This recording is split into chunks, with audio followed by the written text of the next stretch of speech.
Bom dia a todos que estão participando nesse momento desse bate-papo virtual. Um bom dia também para aqueles que assistirão isso posteriormente. Ah, Nós estamos iniciando o primeiro bate-papo de uma série de bate-papos organizados pelo ARET, que é o Centro de Estudos Olímpicos e do Esporte da Universidade Federal do Espírito Santo, sempre com apoio do Centro Esportivo Virtual, coordenado pelo professor Laércio Elias Pereira. Essa série é composta de 4 temas que serão desenvolvidos nessa e nas próximas quartas-feiras. Hoje, dia 6, nós teremos um bate-papo com a professora Doiara sobre o ativismo esportivo. Na próxima quarta-feira, dia 13, teremos um bate-papo sobre gênero e transgênero no esporte olímpico com a professora Mariana Zoanetti Martins. No dia 20, mesmo sendo feriado, nós teremos um bate-papo com a professora Kátia Rubio, da USP, sobre jogos e esportes virtuais. E no dia 27, encerraremos essa série com um bate-papo com o professor Lamartine Pereira da Costa sobre tradições e inovações no movimento olímpico após Paris 2024, sempre começando às 10h30 da manhã, sempre na plataforma Zoom do Centro Esportivo Virtual. Eu agradeço aqui o apoio do centro, particularmente do professor Laércio Elias Pereira, ao conceder essa plataforma, né? Convido a quem não participa da SEV Olimpismo, que é um espaço de informações e alguma discussão sobre temas do movimento olímpico e dos estudos olímpicos, que venha participar conosco.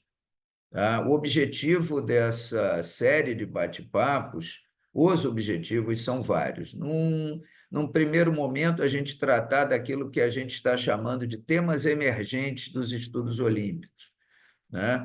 A questão do ativismo esportivo, da questão de gênero e transgênero, dos jogos virtuais e das tradições e inovações pós-Paris, né? Esses são temas emergentes na área dos estudos olímpicos, nós entendemos dessa maneira, e então achamos que num perfil acadêmico, porém, vamos assim dizer, relaxado, nós podemos bater um papo com especialistas da área e convidar a todos a pensar juntos sobre o tema. O objetivo também é trazer insights, reflexões, curiosidades que levem ao estudo e à participação nesses temas. Tá? Então, nesse momento, eu gostaria de apresentar a professora Doiara. A professora Doiara é professora da Universidade Federal de Viçosa, do curso de Educação Física. Ela tem um mestrado em Educação Física feito no programa de pós-graduação da UFES, né? E fez seu doutorado na Universidade de Western Ontario, no Canadá, sob orientação do icônico professor Robert Barney, né? No mestrado, ela estudou a construção de identidades de narrativas identitárias sobre o Brasil, num contexto dos Jogos Olímpicos de Inverno, em Toronto, 2010, no Canadá, com uma pesquisa teórica e também de campo no site do evento.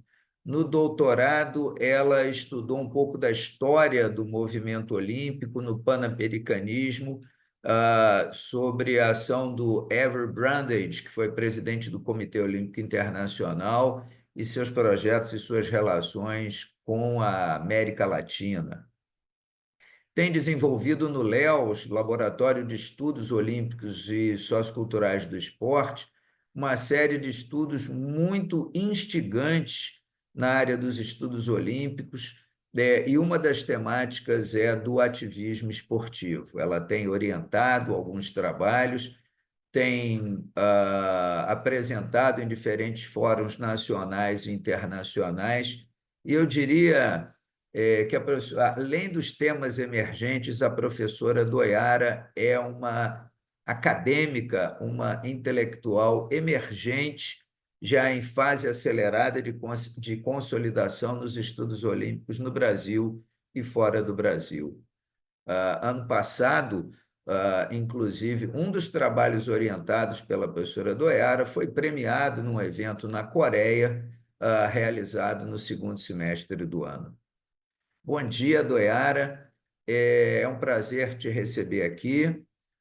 E um último aviso que eu esqueci de dar é, na parte final, nós poderemos abrir para perguntas dos participantes, mas elas serão feitas pelo chat e eu, à medida que elas vão entrando, eu vou lendo. Eu peço apenas que não coloquem perguntas desde já. Eu vou avisar o momento que as pessoas podem colocar suas perguntas no chat e eu vou procedendo à leitura. Também vou dando boas-vindas àqueles que estão entrando no nosso bate-papo nesse momento.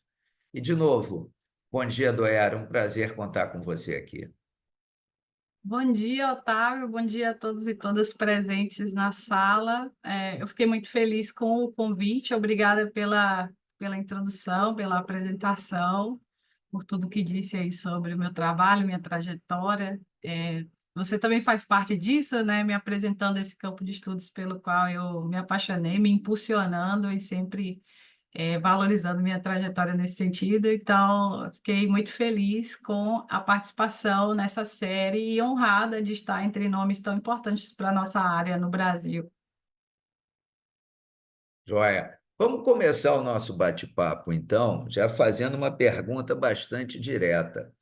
Doera, afinal, o que é o ativismo esportivo?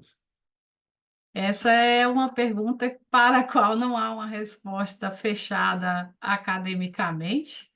O ativismo esportivo tem sido discutido principalmente em literatura internacional, a partir de diferentes campos de estudo, como, por exemplo, relações internacionais, inclusive a área de direito, e a educação física e esportes a partir da sociologia e antropologia.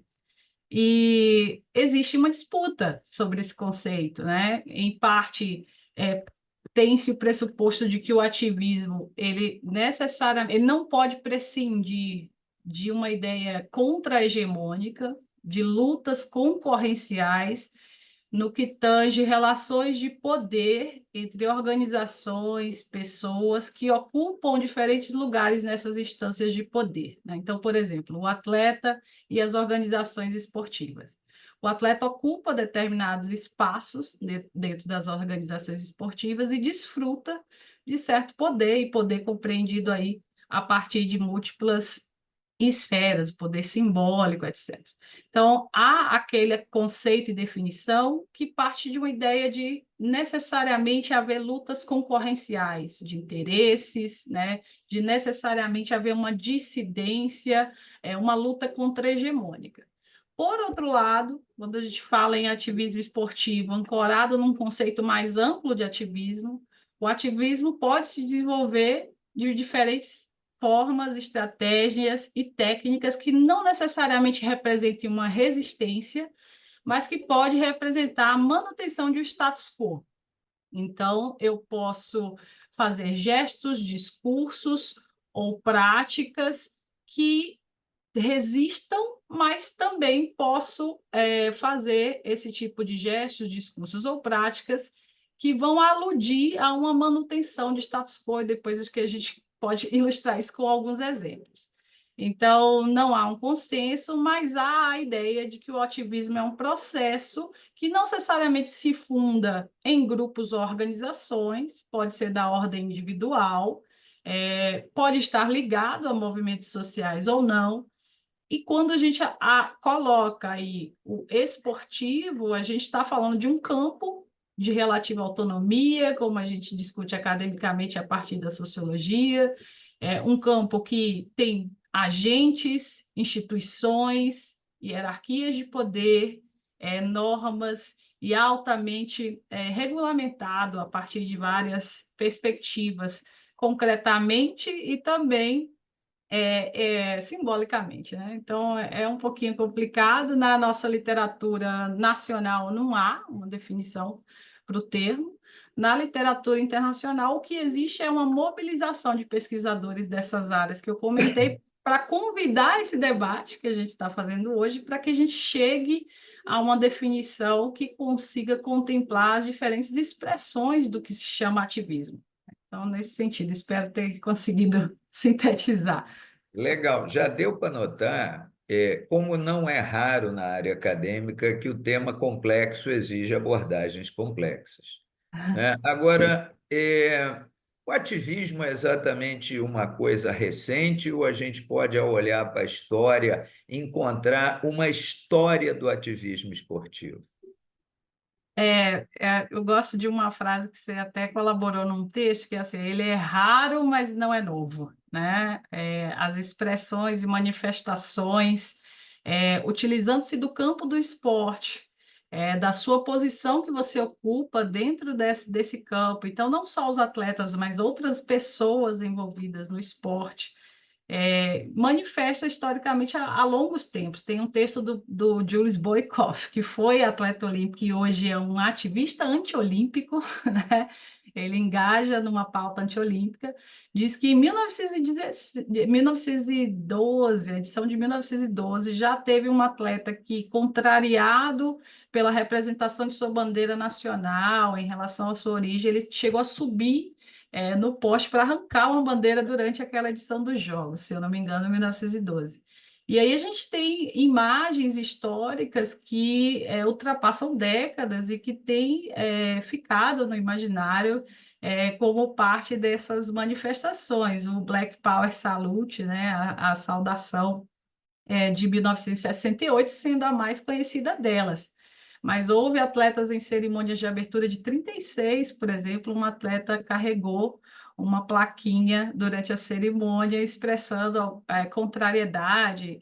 E aí essas contrariedades, elas dizem respeito, às vezes, ao próprio campo do esporte, né? Mas às vezes a pautas mais amplas e que extrapolam a esfera do esporte. Então, o mais memorável e que a gente, ao pensar em ativismo esportivo, consegue relembrar, certamente, John Carlos e Tom Smith, se eu não confundi os sobrenomes, Não. em 1968, usando luvas pretas nos punhos, que sobem ao pódio em primeiro e terceiro lugar, né? O segundo lugar, um australiano, Peter Norman, eu acho.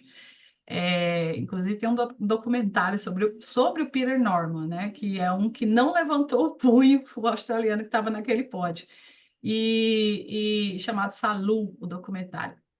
E eles erguem o punho com luvas pretas em protesto aos vários problemas que os Estados Unidos enfrentavam em relação à comunidade de pessoas negras, né? Então, esse é um memorável, mas há outros anteriores e há outros que posteriores, né, que também ganharam repercussão e se a gente resgatar, a gente consegue localizar assim, muitas ocorrências ao longo do tempo, né? É claro que a partir do Black Power, por exemplo, é que vão se desenrolar aí políticas do COI como organização esportiva para tentar manter a sua alegada neutralidade política e preservar esse palco olímpico de manifestações dessa ordem, né? E de outras, mas esse com certeza é um dos memoráveis protestos que ocorreram durante os Jogos. Eu estou aprendendo aqui com você que, assim, quando a gente pensa no ativismo como forma de manifestação, vamos assim dizer, com ou sem aspas, política dos atletas, né? Pelo que você explicou, tem algumas que são relacionadas à própria participação esportiva, e tem outras que são relacionadas a questões políticas mais amplas, que extrapolam o ambiente esportivo, né? No caso da participação, da manifestação relacionada à questão da participação esportiva, Salvo engano, isso está muito relacionado, num primeiro momento, com a participação feminina no esporte, não é isso? Eu estou aqui resgatando de memória, né? Mas salvo engano, assim, eu estou lembrando de uma mulher grega que em 1896 ela correu a maratona no dia seguinte à maratona dos Jogos. Ravati, me esqueço o nome dela agora, né? Assim como a organização dos Jogos Olímpicos Femininos na Europa, que acabou forçando o Comitê Olímpico Internacional a incorporar, né? Eu acho que essa é uma dimensão, não é? Dê certo. Eu lembrei de Alice Miliar, né, que é envolvida nessa organização do que se chamou Women's Olympic Games, Jogos Olímpicos das Mulheres. Nem sempre se utilizando, portanto, daquele palco em momento de visibilidade daquele evento, mas se utilizando de outros recursos e estratégias para isso, e dialogando com pautas sociais mais amplas, né? Nada todas essas manifestações, elas são contextualizadas em movimentos que estão em discursos sociais, que estão pairando ali o entorno do esporte com essa impossibilidade de um ostracismo em torno do esporte, né? O esporte tem uma permeabilidade política inevitável, eu diria, incontornável, que vai trazer esses atores sociais para um campo que vão expressar e manifestar. Então, os movimentos feministas, né, eles adentraram com certeza e tiveram um papel até, inclusive, de contestação tão relevante que ele produz efeitos práticos a partir das pressões que eles colocam sobre as agências, as instituições esportivas. Então, essas pautas, elas, se por um lado a gente percebe que as organizações esportivas, elas têm uma hierarquia e um comando e um poder sobre o fenômeno esportivo, por outro, de certa forma, elas respondem também a esses temas quando pressionadas sobre ele. Eu diria que nenhuma conquista do esporte de mulheres ao longo do tempo, inclusive nos Jogos Olímpicos, foi dada, se não reivindicada. Então, a reivindicação por si provoca, né? E provoca respostas e produz efeitos práticos. Não é de imediato, mas pressiona as organizações a reagirem a essas contestações, essas manifestações que vêm carregadas de agendas diversas a partir de perspectivas muito próprias também, né? É importante diferenciar, e eu tenho aprendido isso, como os movimentos feministas europeus se movimentam historicamente em torno de certas pautas e como isso se distingue, por exemplo, dos movimentos feministas latino-americanos, né? Então, eu tenho lido um pouquinho da Lélia Gonzalez e percebido que essas demarcações, esses protestos, eles partem de uma perspectiva que nem sempre contempla de uma maneira abrangente a representação de todos os interessados naquela agenda, né? Já estou dizendo para você, já estou lhe convidando a participar primeiro como ouvinte do bate-papo da semana que vem, que é sobre gênero e transgênero, né? Porque essa é uma questão historicamente dada no esporte internacional e o movimento olímpico é uma boa estratégia de abordagem, né? Agora, uma outra que tem uma certa invisibilidade quando a gente olha para as questões que hoje a gente considera como decoloniais, né? Há uma série de atletas durante o século XX, eu vou dar o exemplo do maratonista francês, o Alain Mimou, que ele era marroquino, né? Ou argelino, desculpa.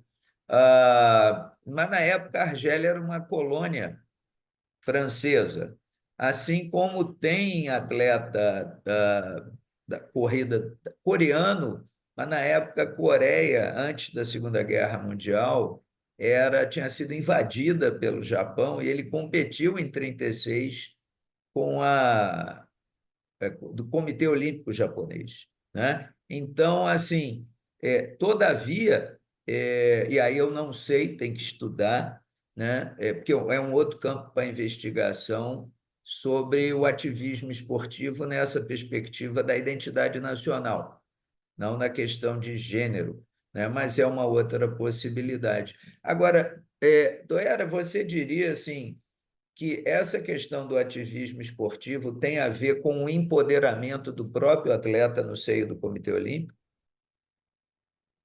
A gente tem indícios importantes de que a organização dos atletas como sujeitos políticos coletivos tem tensionado, pelo menos de maneira mais eficaz, algumas reações do Comitê Olímpico Internacional diante de regras instituídas em relação a como eles podem se expressar ou manifestar durante os jogos, né? Então, de certa forma, uma demitologização desses atletas, eles próprios e também socialmente, à medida que a gente tem essas narrativas de heroísmo, essas narrativas de extraordinário, do atleta como um mito, tão disseminadas mediaticamente, que a principal maneira pela qual a maioria de nós consome o esporte, e sobretudo o esporte olímpico, é pela mídia, né?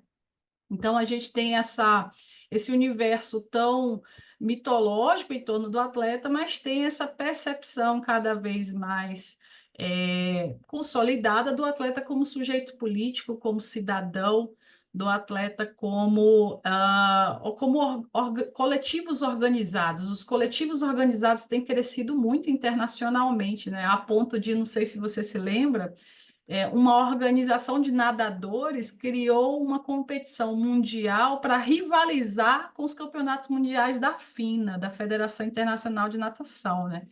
E naquele momento, o que a FINA utilizou para se manter como a principal competição de nadadores internacional do mundo foi dizer assim: quem participar dessa competição paralela e não reconhecida pela FINA não participa dos Jogos Olímpicos. E isso minou, simplesmente acabou com a competição concorrente que estava surgindo, por um coletivo de nadadores que estavam indignados com os frutos comerciais, né, da natação como esporte competitivo. Então, eles estavam interessados em ganhar premiações maiores. E aí eles falaram: bom, nós somos os principais nadadores do mundo, isso ocorreu. E eles se organizam, eles chegam a criar essa competição que é minada a partir da ameaça de quem participar daquela não poder participar dos Jogos Olímpicos. Então, os atletas têm se organizado como coletivos e um sinal que já tem aí a partir de alguns estudos é que as mídias sociais têm tido um papel muito importante de mobilização destes atletas para se expressarem individualmente e coletivamente, Perfeito. para se organizarem também, né? É. A, a questão do empoderamento me parece importante, porque assim, a Comissão de Atletas do COI foi criada em 1988. Apenas em 1994 é que foi decidido que metade dessa comissão seria eleita pelos próprios atletas. Até 94, eles eram indicados, escolhidos, convidados, né? Então, isso dá dentro do movimento da família olímpica, vamos chamar assim, um certo sentido de empoderamento. Todavia, no plano internacional, da direção do movimento olímpico, o impacto é muito sutil, em relação à vocalização dos interesses dos atletas. Particularmente quando eu investiguei, né, os atletas, isso há 25 anos atrás, mestrado e doutorado, uma coisa que me chamou a atenção é que, traçando como se fosse uma curva de distribuição normal, olhando para os atletas, tinham três grupos, né? Um grupo liminar daqueles absolutamente céticos com o movimento olímpico, né? Eles eram atletas olímpicos, mas chamavam aquilo de máfia. Um outro grupo também liminar, bastante idealista, né? Não crítico, né? E um terceiro grupo bastante majoritário, extremamente pragmático, que achava importante que os atletas fossem ouvidos, que achava importante que os interesses dos atletas fossem preservados, fossem considerados, às vezes coisas muito práticas como horário de competição, que às vezes é invertido em função de interesse televisivo, coisas do tipo, mas que todavia dizia assim, importante ter alguém para cuidar disso para mim, né? O caráter delegado da vontade, né? Embora o Rousseau tenha dito que é impossível a delegação de vontade, né? Mas o caráter delegado da vontade, né? Que eu interpretei de maneira assim muito com uma atitude muito pragmática e absolutamente compreensível, né? Você diria que esses coletivos, olhando numa perspectiva histórica, eles podem ser considerados um avanço ou eles serão sempre liminares? Essa é uma pergunta excelente. Tem um autor chamado Maximilian Seltman, que escreveu um artigo que diz assim que os atletas olímpicos são aqueles atores sociais mais capazes de desafiar a estabilidade do movimento olímpico.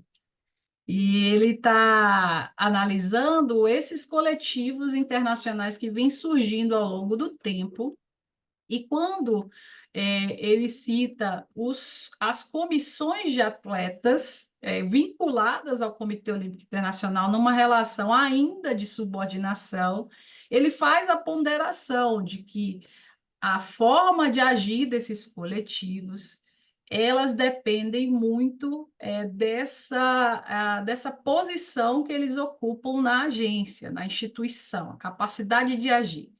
Então, o olhar sobre essa estrutura que é ainda de pertencimento ao COI torna as comissões de atletas, limita a capacidade de agir e o que eles vão acionar como pauta de um coletivo. Então, há de se diferenciar esses coletivos nesse sentido, né? Porque outros coletivos, eles parecem ter, segundo esse exame feito pelo Seltman, eles parecem, outros coletivos que não estão vinculados a essa ideia de subordinação estrutural da sua organização, eles conseguem abranger pautas mais dissidentes, vamos dizer assim, eles conseguem não num lugar só de representação. Então, sim, essa pergunta sobre a liminaridade das comissões, eu concordo que elas vão permanecer nessa condição de liminaridade em relação a essa negociação de fronteiras que existe entre a capacidade de agência e as relações de poder instituídas. Uma, Então, uma, uma definição muito básica de democracia é aquela que aponta para um sistema que diminui as distâncias entre os grupos, as classes ou as hierarquias, né? A gente viu recentemente que a eleição do POB, a interpretação é essa, foi decidida pelos votos dos atletas, né? A pergunta que eu te faço, eu acho que vale uma investigação interessante sobre isso, os atletas que votaram eram representantes orgânicos da comunidade dos atletas ou era uma comunidade em si disputante de poder? eu penso dessa segunda maneira, uma comunidade em si disputando poder também, né? E fontes de poder aí que são indissociáveis de elementos da cultura, das subjetividades deles, né? Isso vai levar a o que a gente vai considerar um ativismo e uma manifestação, né? Então, os atletas já desfrutam o que tem sido chamado de information hub, né? Que a ideia é que eles são capazes de chamar a atenção para diferentes pautas, aumentar a atenção, e aí a palavra atenção é mais interessante do que conscientização propriamente dita, porque eles vão trazer para o centro das pautas dessas organizações aquilo que permeia os seus próprios interesses também, né? E aí a gente pode lembrar a microfísica do poder aí de Foucault. Então, essas relações de poder, elas se estratificam de diferentes maneiras, se reconfiguram, né? Vai ser muito interessante ver aí Anne Marx como vice-presidente do Comitê Olímpico Brasileiro, né? Ela própria que já se envolveu em secretarias de esportes de municípios em Pernambuco, e como que tipo de agência vai envolver a subjetividade dela ali, atitudes, pensamentos, né? Que tipo de posicionamentos, porque aquela ideia de ativismo que ele pode ser contra-hegemônico, mas que ele pode ser utilizado como manutenção do status quo. Então, nem sempre o ativismo ele está impulsionando mudanças. Nem sempre o ativismo ele está a resistência aí, ela não é necessariamente uma resistência que desafia o status quo, ela pode resistir a mudanças, inclusive, né? Então, eu acredito na segunda opção, que os próprios atletas, como comunidade em si, têm ali relações de poder em disputa, e isso vai definir interesses, pautas, ações. É interessante de acompanhar essas dinâmicas dentro de cada contexto, né? Então, tem vários comitês olímpicos nacionais do mundo com suas representatividades. Com essa relação de subordinação, são diferentes análises aí para serem feitas. Legal. No âmbito específico, quer dizer, no âmbito mais singular, né? Ou como tem uma regra no COI que visa controlar, normatizar, né? Hoje, atualmente, a questão das manifestações no ambiente dos Jogos Olímpicos. Você podia falar um pouquinho mais sobre isso? Ah, posso sim. Até vou mencionar aqui que a gente tem alguns trabalhos no LEOS que foram realizados tentando analisar essa dialética entre resistência e restrição, né? Um trabalho que a gente apresentou no Combraça, a Clarice apresentou, também foi premiado lá na sessão de comunicação, né, no GTT2. E a gente analisa como que essa dialética de resistência e restrição ela vai se reconfigurando aos poucos, né? Então, o John Carlos e Tom Smith, sobre os quais falamos mais cedo, eles são considerados assim pivôs da criação da regra 50 na década de 70, né? Essa regra que visava dizer que é proibido qualquer tipo de manifestação política, religiosa, de crenças, etc. Essa regra existe até hoje, nas arenas esportivas, no Comitê Olímpico Internacional, né? Essa regra ela tem uma durabilidade incrível, né? Que ela só vai ser tensionada e modificada para os Jogos de Tóquio, né? Ela nunca tinha sido modificada. E aí o papel das comissões de atletas e das organizações e coletivos que desafiaram essa lógica, né? Então, John Carlos e Tom Smith sofreram sanções, né? Eles sofreram forte pressão midiática. O Comitê Olímpico Estadunidense também aplicou sanções aos atletas. A mídia tradicional tinha uma lógica assim, shut up and play, né? Cala a boca e joga, né? O esporte não é um lugar para você trazer assuntos de natureza política, essa alegada neutralidade política do próprio Jogos Olímpicos, que a gente sabe que ela não se sustenta na prática, mas ela, de certa forma, e o Seltman diz isso, né, pretende preservar a governança.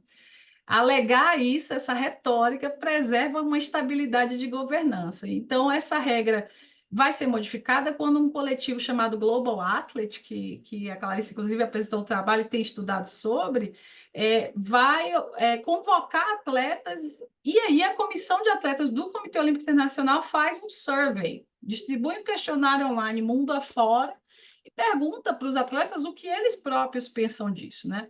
E diante das manifestações, o que ocorre para Tóquio é uma certa flexibilização dessa regra, entre aspas. O documento é bem pequeno e o documento ele tem muitas nuances dessa flexibilização. Ele vai dizer assim, ok, o atleta pode usar a própria mídia social para se expressar sobre o que ele quiser. Tudo bem se ele falar na entrevista alguma coisa, desde que ele não provoque situações disruptivas, desde que ele não atinja governos e pessoas com que ele está falando ou fazendo ou gesticulando. Então, era tantos desde que na verdade não se podia nada, né? E nas entrevistas, que ele respeite os momentos protocolares de introdução a outro atleta, então o pódio como um lugar sacralizado também de não poder fazer nenhuma manifestação no pódio, de não poder provocar situações disruptivas em momentos cerimoniais, protocolares, etc. Então, a primeira consulta que ocorreu sobre isso foi em 2020, durante a pandemia, quando atletas de várias partes do mundo participaram dessa pesquisa, mais de 4.000 atletas, promovida pela Comissão de Atletas do COI. E tem alguns relatórios interessantes sobre as respostas, né? Eles não nos deixam muita clareza a respeito por país, por comissão, mas eles deixam ver que os próprios atletas têm posições diferentes sobre isso, né? Se a gente lembrar do que fez a Carol Solsberg numa arena de voleibol e como aquilo repercute para o público em geral, com muita diferença de opinião, se o voleibol era o lugar para ela fazer uma fala como aquela. Então, os próprios atletas revelam a partir dessa pesquisa que eles não concordam sobre de que maneira eles poderiam se expressar, né? E aí Tóquio acaba tendo vários exemplos de manifestações a partir de uma primeira flexibilização dessa regra. A regra já foi alterada de novo para Paris, ela sofreu pequenas mudanças quase imperceptíveis, mas dentre as coisas que a regra diz, por exemplo, é bem curioso. Ela diz assim: olha, essa regra é para proteger o próprio atleta para que ele não seja pressionado a responder sobre assuntos políticos sobre os quais ele pode não estar preparado ou com vontade de falar. E aí eu lembro da Rebeca Andrade sendo cobrada por ter curtido algumas postagens de conteúdo político na época das eleições presidenciais brasileiras, e ela soltar uma nota apavorada para dizer assim, eu curti sem querer essas postagens, né? Então essa regra ela capta o atleta ali, ela tenta capturar também a atenção do atleta. Olha, é uma defesa para você também não precisar se manifestar sobre temas sobre os quais você julga que não esteja, talvez, preparado ou não queira publicizar a sua opinião. E aí a gente lembra outros movimentos fora do contexto olímpico, né? Os atletas da NFL, da Liga Norte-Americana de Futebol, que sofreram também pressões midiáticas ao se ajoelharem durante o hino nacional, com muitos estadunidenses considerando aquilo uma afronte ao hino nacional do movimento Black Lives Matter. Né? A gente tem o Bom Senso Futebol Clube no Brasil, quando os jogadores sentaram no campo de futebol quando o árbitro dava início às partidas, demonstrando que eles não queriam jogar, porque, como classe, eles estavam preocupados com algumas pautas que diziam respeito à sua profissão. Então, como um coletivo trabalhista, o Bom Senso, em 2013, foi um exemplo dessas rupturas que vão acontecendo e que vão reconfigurando essas políticas, essas regras que tentam manter uma estabilidade de governança das instituições esportivas, né? Então, essa regra, ela parece-me que ela ainda vai à medida que a gente vai ter eleições presidenciais do Comitê Olímpico Internacional, parece-me que ela, agora que ela abriu margem para flexibilizações, ela pode vir a ser modificada com mais frequência, como acabou de ser para Paris. Goiara, inclusive informando o professor Lamartine da Costa, que será o nosso participante convidado, desculpa, do quarto bate-papo, que é sobre tradições e inovações após Paris. Eu gostaria de anunciar a presença dele aqui, mas vou te dizer assim uma coisa, quer dizer, a política está presente no esporte e no movimento olímpico, mas talvez em outros termos. né?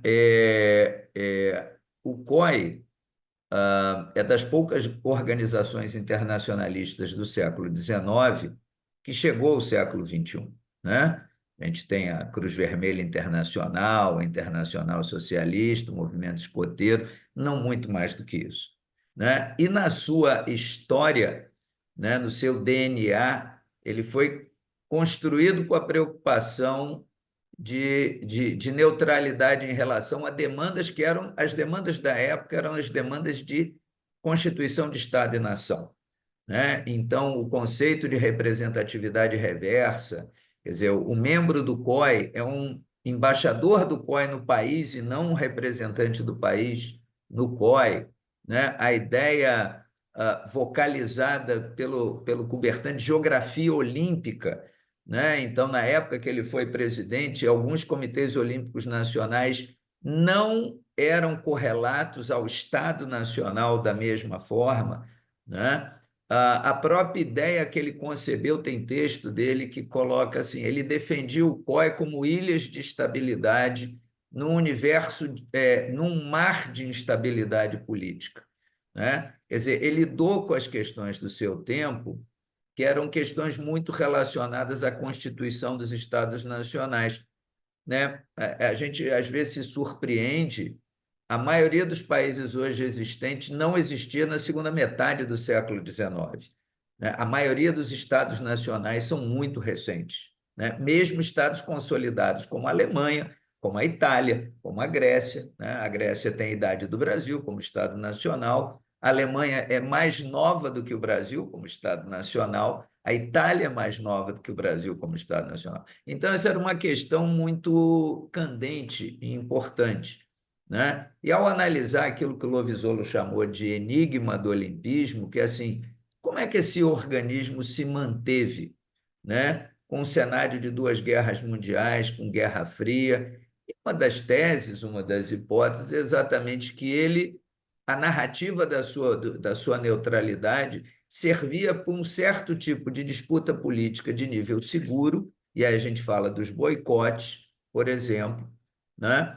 Mas que, ao mesmo tempo, lhe colocava a salvo de pressões políticas mais agudas, né?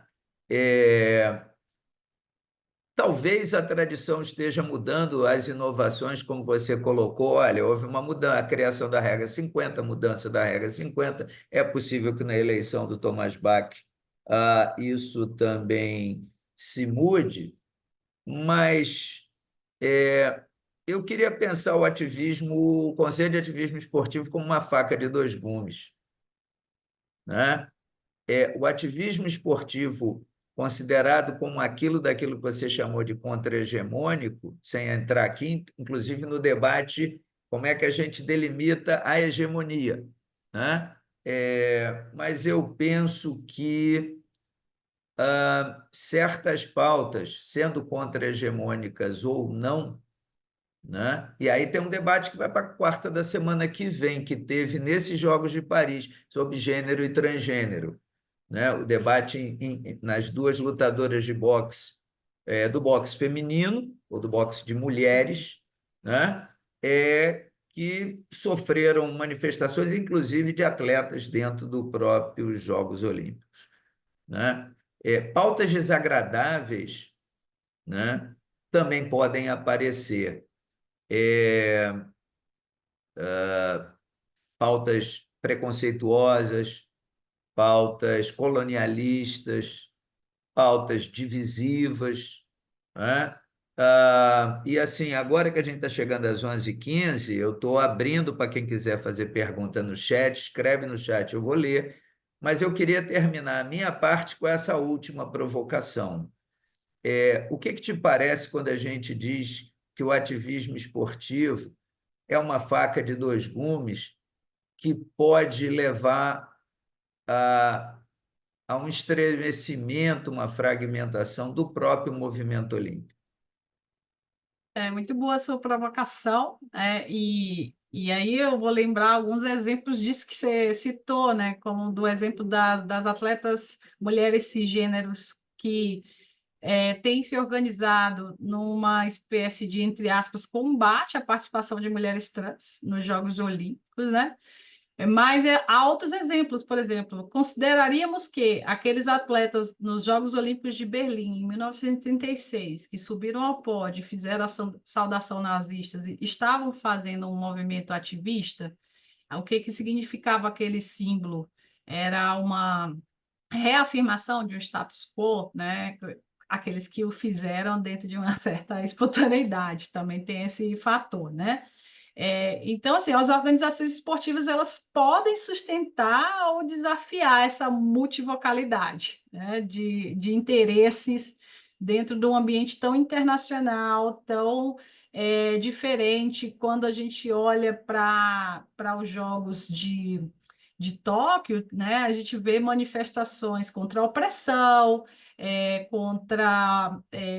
mas a gente vê outras expressões que podem se configurar de uma forma um tanto, entre aspas, problemática, como as chinesas ciclistas, medalhistas de ouro do ciclismo, que subiram ao pódio com um broche de um ditador chinês, né, no peito, recebendo a medalha, e tem essa foto, né? O governo chinês utiliza o Twitter em seguida para repostar a foto e colocar uma frase de duplo sentido para reafirmar a importância daquele ditador. Então, a gente está pronto para uma multivocalidade de interesses, de expressões dentro do que a gente vai abarcar e entender como ativismo, né? E aí, como você falou, cabe também a gente analisar o que, que é essa hegemonia, o que, que seria contra-hegemônico, né? Então, o esporte ele oferece um apelo muito particular, ele produz e reproduz lógicas, né? A gente vê que o esporte produz de modo muito próprio algumas questões, como o racismo. Não dá para dizer que o racismo apenas se reflete nos estádios de futebol, por exemplo. Ele tem um modo muito particular de ser expressado ali, né? Dentro de um estádio de futebol, diferente talvez de qualquer outro contexto, né? Então eu considero que esse conceito de ativismo, para abarcar isso, né, ele precisa ser compreendido dentro dessa multivocalidade de interesses possíveis, e aí sim reside uma grande ameaça à estabilidade de governança e à proteção dessa neutralidade política que sustentou o Comitê Olímpico Internacional e sustenta ele há tanto tempo, à medida que ele também negocia muito com essas pressões sobre o esporte, sobre o esporte olímpico, o contexto olímpico, gerenciando as nossas expectativas. Eu diria assim, Otávio, o Comitê Olímpico Internacional tem uma habilidade muito interessante de gerenciar as expectativas públicas em relação ao papel dele, comitê, na sociedade e sua responsabilidade diante das organizações que são subordinadas a ele. Então, ele tem um papel, ele não ignora completamente, né? Ele gerencia as nossas expectativas em relação ao papel do COI, de forma a também não fechar as portas para pautas que são muito sensíveis para as diferentes sociedades. Então, demonstrando ali um apelo, uma capacidade de, entre aspas, dialogar com esses temas. Mas eu concordo com você, uma faca até de mais de dois gumes a gente tem aí dentro desse espectro do que a gente pode vir a chamar de ativismo, né? A gente vai aceitar, por exemplo, não é uma mera propaganda política fazer o gesto da saudação nazista e ou usar o broche de um ditador no peito, né? O que dizer sobre os atletas que batem com continência no pódio e o que é que ele representa para as instituições militares brasileiras, né? Então, tem muitos gestos, símbolos, práticas e discursos que, para encaixar dentro de um conceito, a gente precisa abrir bastante esse conceito, né? Ó, ainda, salvo engano, ninguém se aventurou a fazer uma pergunta para você. Então, eu vou continuar no bate-papo com você, continuo convidando as pessoas que quiserem fazer alguma pergunta. É, sobre vamos ser prospectivos, né? considerando assim, o que fizeram no nível internacional pelo Comitê de Atletas do COI, é assim, um macromodo do que eu fiz lá no meu mestrado, no meu doutorado, que era verificar as atitudes dos atletas olímpicos em relação aos valores do olimpismo. E, de novo, né, o que eu encontrei? Né, uma grande maioria que era muito pragmático, achava esse tema é importante, mas alguém me representa, porque eu estou preocupado em treinar, competir, né? Claro, haviam também outros grupos, alguns, como eu já te falei, muito idealistas, não tem problema, isso é ótimo, e outros muito críticos, né? Que não consideravam aquilo em coisa nenhuma. Mas sendo prospectivo, você acha que novas mudanças poderão acontecer na regra 50 e em que sentido? A regra Considerando, deixa eu complementar minha pergunta, considerando que nós estamos vendo nos países que são centrais no movimento olímpico uma onda conservadora, né? Visível, algumas empresas mundo afora abandonando a chamada agenda woke, quer dizer, cancelando seus comitês de diversidade, não se comprometendo mais com políticas de inclusão, né? Porque é isso, a coisa precisa ser considerada no seu contexto cultural mais amplo e sociopolítico mais amplo. Que prospecção você faz? difícil, hein, professor? Vou falar assim, um bom baianês, você me apertou sem me abraçar. Mas eu acredito que a regra vai tentar algo que ela, se tem um problema dessa regra bem claro, é o quanto ela não consegue ser objetivamente compreensível em alguns pontos, né? O que que é disruptivo para mim não é disruptivo para você. Então, quando a regra traz, por exemplo, no pode ou não pode, isso é bem claro e compreensível e ótimo, mas o que você quer dizer de que numa entrevista eu não posso me dirigir a pessoas e governos, né? E outra parte que é muito ruim da regra no momento, a partir do que eu já analisei dela, são as sanções. Não fica claro que tipo de sanções esses atletas vão sofrer caso venham a desrespeitar essa regra. Então, acho que nesse ponto essa regra tende a ser mais detalhista e a avançar até para conseguir demarcar um padrão do que é aceitável e do que não é, né? E de quais são as sanções. Eles delegam aos comitês olímpicos nacionais as sanções, a princípio, mas, por outro lado, se sabe que nos bastidores esses comitês recebem avisos. A Raíssa Leal recebeu uma advertência, não diretamente. O Comitê Olímpico Brasileiro recebeu uma advertência porque Raíssa Leal fez, usando a linguagem brasileira de sinais, uma manifestação religiosa para a câmera durante a competição. Né? Então, assim, não havia ali na regra que tipo de sanção que ela vai ter. A Raven Saunders, que cruzou os braços acima da cabeça no pódio em 2020, esse ano todo mundo esperava que ela fosse fazer alguma coisa também disruptiva no pódio.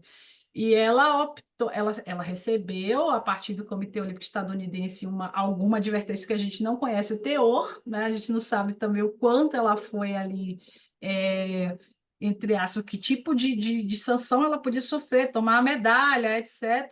E ela opta por uma manifestação mais silenciosa esse ano, usando uma máscara para aludir a projetar a modalidade dela, né? Que é o arremesso. Então, assim, a gente vê que de uma edição para outra ela já não repetiu o que ela fez em Tóquio. O que que ela recebeu de sanção? Que advertência foi essa? De que tipo? A gente não tem acesso. Então, penso que a regra, para que ela ganhe alguma credibilidade, ela vai precisar, e eu espero, tenho a expectativa, não por mim, mas pelos próprios questionamentos que a mídia faz em torno disso, que os atletas fazem em torno disso. Tá, mas qual é a sanção? Porque se você me disser que eu vou receber uma advertência, eu vou lá no meu momento no pódio, minha medalha olímpica, e vou fazer o gesto que eu pretendo fazer. Então, acho que eles vão operar com mais detalhes sobre as sanções, até porque o Thomas Bach é um que escreveu um documento, ele próprio, assinado por ele, contra as demonstrações de atletas, né? Dizendo que não era do esporte, que não fazia parte do esporte, esse ostracismo que a gente falava anteriormente. Então, uma expectativa de mudança é sobre as sanções. Perfeito. Ah, olha, ou a gente foi muito bom ou a gente foi muito chato, porque continua não tendo perguntas aqui no chat, né?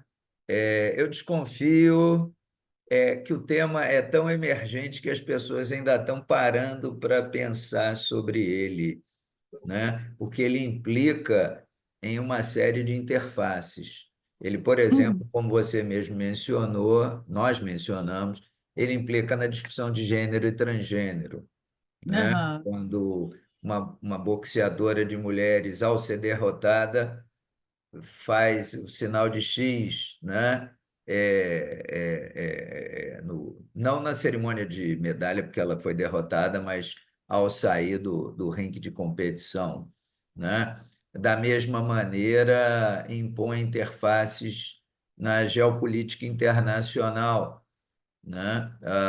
Tem questões ainda abertas em muitos lugares no mundo sobre fronteiras, autonomia de grupos étnicos, linguísticos, né? Dá o exemplo dos curdos, por exemplo, que clamam por independência e autonomia, né?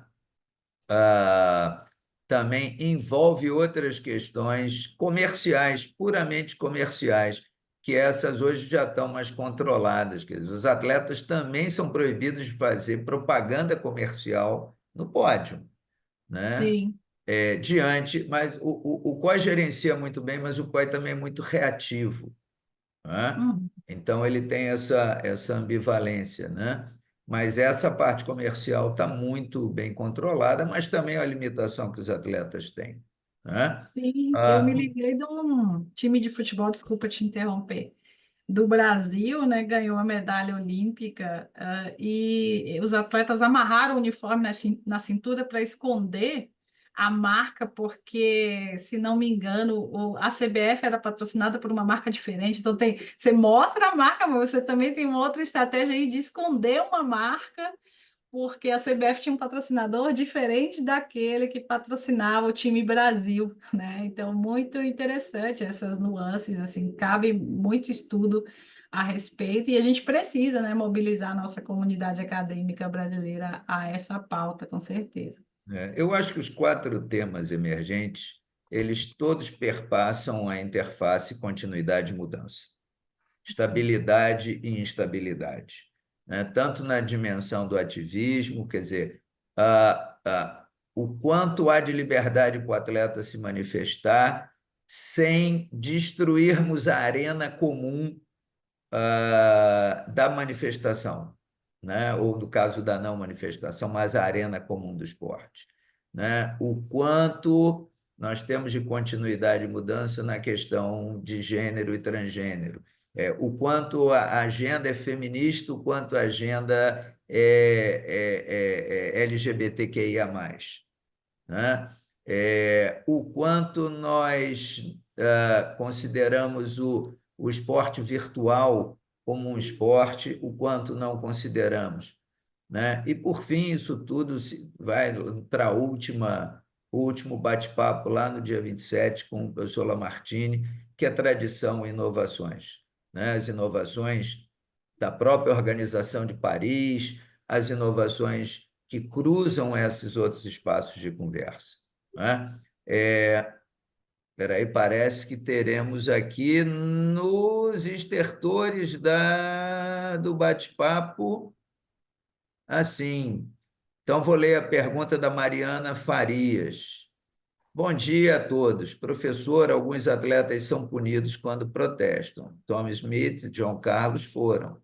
Vini Júnior também vem sofrendo por conta de seu enfrentamento ao racismo.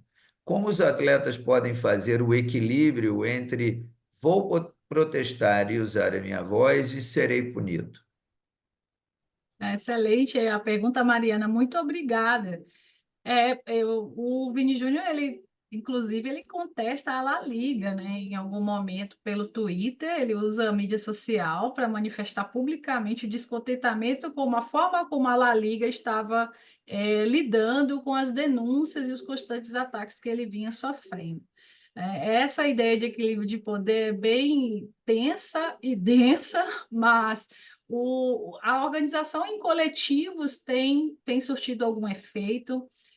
O fazer se representar por dentro das instituições, como o Otávio citou, as comissões, né, de atletas, então os atletas terem coletivos organizados diante das organizações esportivas facilita, no mínimo, um diálogo. Agora, o quanto esse diálogo vai ser eficiente, eficaz, a gente já teria uma outra discussão. Eu fiz um estudo que a gente publicou sobre a pandemia, e naquela ocasião, a gente analisou tweets de atletas e ex-atletas sobre a pandemia em si, a suspensão do calendário de competições esportivas estava na pauta, inclusive os jogos de futebol à época. E o que a gente notou, Mariana, é que ex-atletas, e aí longe das amarras talvez comerciais, um pouco mais distantes de algumas implicações institucionais, clubes, patrocinadores, eles tendiam a se manifestar mais criticamente em relação às decisões da CBF, por exemplo, de retomar o Campeonato Brasileiro daquele ano, em plena pandemia, com os estádios vazios, né? Outros falaram sobre a própria decisão do Comitê Olímpico Internacional de ter os Jogos de Tóquio. Então, ex-atletas tendiam a se expressar mais. A gente achou mais tweets de ex-atletas. Então, isso nos sinalizou naquele momento que sim, as amarras institucionais de patrocinador, de clube, de estar em atividade, né, parece ser um fator que faz com que os atletas em atividade tenham medo de serem punidos de diversas maneiras aí, né? Então, a gente concorda que a instituição esporte profissional ela traz implicações para essa capacidade dos atletas de contestação, de agência, de agir diante dos temas e pautas que são de seu interesse, né? Obrigado, Doera. A gente já estourou em 2 minutos. Eu vou fazer um comentário final. Tem uma frase do próprio Coubertin que a lei do pêndulo se aplica a tudo, Hum. né? E o conceito de euritmia, trabalhado pelo Coubertin ao longo da sua história, talvez possa nos ajudar a estudar e entender esses fenômenos. Eu lembro que há 22 anos atrás, o professor Lamartine lançou um livro chamado Olympic Studies, Current Intellectual Crossroads, ou seja, ele estudava o movimento olímpico a partir de ambivalências e ambiguidades, né? Colocando o conceito de euritmia, de equilíbrio entre contrários ou posicionamento num contínuo. Esse talvez continue sendo a chave intelectual para a gente pensar sobre esses temas que são, como diz alguém que eu me esqueci agora, das ciências sociais, é um tema bom para pensar, né? Nós temos temas bons para pensar. Eu agradeço a presença de todos, agradeço sobremaneira o Laércio por ter fornecido a plataforma e dar esse apoio, e mais ainda a Doiara, que nos enriqueceu com essa discussão brilhante. Obrigado, Doiara. O Laércio vai brigar comigo, porque a gente já estourou em 3 minutos, então eu agradeço a presença de todos e convido para na próxima quarta-feira, 10h30, estarmos todos aqui. Tem um link diferente, vejam lá no site da série. Bom dia para todo mundo. Bom dia, tchau, obrigada, tá? Obrigada, gente.